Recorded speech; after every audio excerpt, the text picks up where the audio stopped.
बाफ्रे घाम होइन so guys होइन आज चाहिँ यस्तो भइरहेको अवस्थामा यो चाहिँ अम्रेनी भन्छ है अम्रेनी भन्छ लास्ट होइन यहाँ पेरेङ्गो पनि बोकिराखेको अवस्था सुँगुर बेचेर आउनुभयो होला यहाँ यो गाडीको अलिकति बमिट गरे जस्तो भइरहेछ यहाँबाट छुइरहेको अवस्था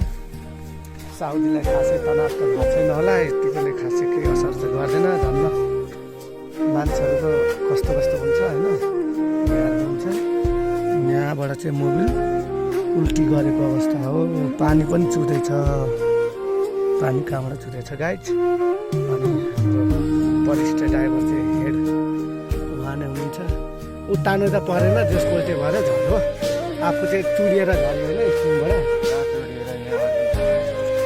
यसमा हो त्यसैले यो बान्नु हुँदैन गाइज यो अलिकति डेन्जरै हुन्छ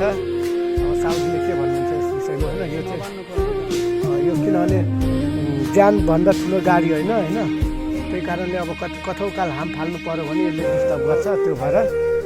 हाम्रो साउदी तनावमै हुनुहुन्छ ठिकै छ गाइज अब म यो गाडीलाई यसको बमिट गरेको सबै सफा गरेर पार्ट 2 मा देखाउनेछु